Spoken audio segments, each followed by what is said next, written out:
I'm just going to brush through this really quick because we don't have much time, and you're all going to get the presentation anyways. Some of you have already seen it, and as some of you know, I can't start with my French accent here because you guys basically almost all know me, so I'm not going to do it this time. Just to get back to a couple of facts about why e-cigs can have an impact and are really starting to be shown as having an impact in the world. These little spikes, dark blue spikes, are price augmentations in France. And the light blue ones are the sales. As you can see, when the price goes up, sales go down, but they go straight back up. In the past couple of years, they've been going down, prices have been going up. That is e-cigarettes. That is us. This is the French forum number of visits, monthly visits. And just to put perspective on timing, as you can see, the visits have been going way up since the end of 2011.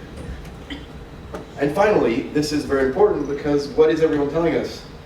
Everyone is telling us that e-cigarettes are a product that are going to make young people go into tobacco or start using nicotine. These kind of studies right here, and there's also one recently that was done by Ash, and another one in Paris called the Paris Sans Tabac, that proves with data, real data, that youngsters do not pick up smoking after using e-cigs. These are a couple of facts from the French market. Again, you'll get all of this information. All these facts are huge.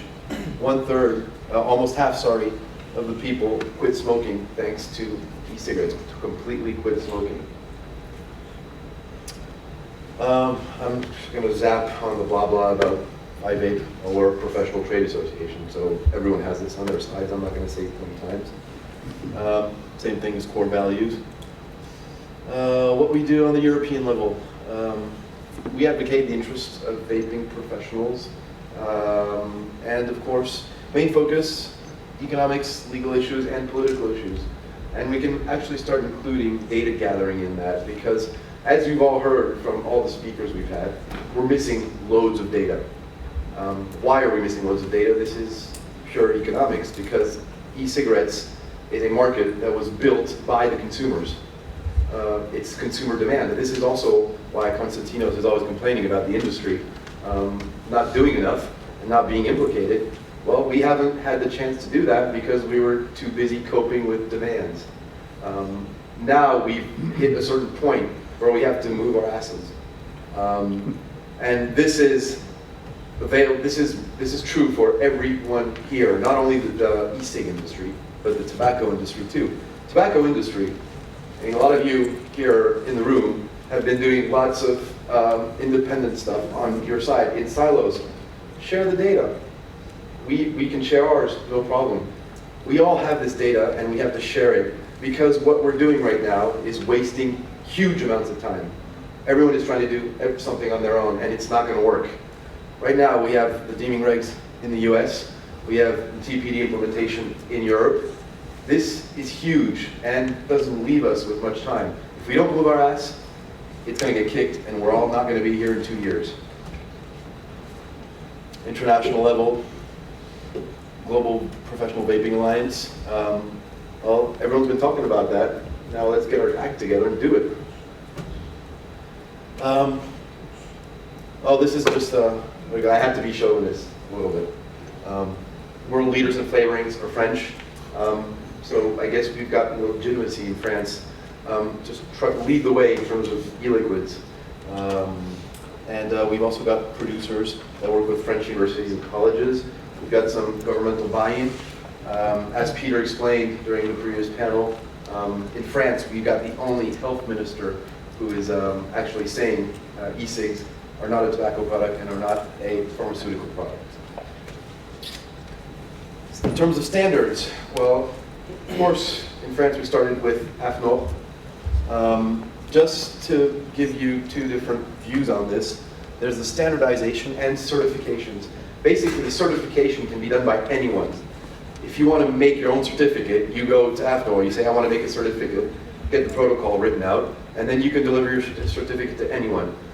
Anyone can do that. Standardization is something completely different. What we're doing with AFNOR right now is building things that will be compliant with the TPD. That doesn't mean we're okay at all with the TPD, but things will be compliant in there. And it's also going to be pushed to the European level. So if I give you a little bit timeline here, we've got 3 workshops housed in the committee. 5/8 is presiding these 3, and there is the second part of the committee, which is on protocols, testing protocols, but that's been done by BSI, and BSI is working on it with the CIA. So as you can see, we got into a complete different committee. We're not in the tobacco committee. A lot of people are really pissed at that, but who gives a shit? We did it. You didn't. E-liquids, hardware, and the interactions between the two. Again, all of this, we've all talked about it, we've all touched a little bit on the subject in the previous panels too. We have to phase this out. I'm insisting on the time again. We have to do this fast. Phase it out and start getting really broad definitions of a standard regime for batteries, for liquids, for vapor, and for the interactions between the two. So we don't stifle innovation, and we keep the products here. We've got 2 years to change everything. We can move on faster. This is why our ETA, in terms of standardization for AFNOR and for France, January 2015, we will have the experimental standard already ready and done. February 2015 this is going to be pushed to the CEN. It's already been communicated to the CEN, and we've already talked with ISO standards. In the US, ANSI has asked the ISO standards to regulate e-cigs like tobacco, which is not good, completely useless, because there is no relationship between the two. So we got to put our nose in there and start kicking some asses to get that to change. And Cynthia, I'll help you kick some asses. I got a very big foot. Thank you. And of course, collaboration. We're talking about alliances here in Europe. Well, I guess the 2 biggest countries are only missing Germany, but I'm not going to talk about race stories. Sorry. But yeah, we still got that. And certification. Well, as I said, anyone can make a certification. So we're also making one, but on the sidestepping a little bit of what's happening in terms of standardization. Certification major goals. Well, you all get this, so I'm not going to lead one. And well, you can read. Should put regulators in.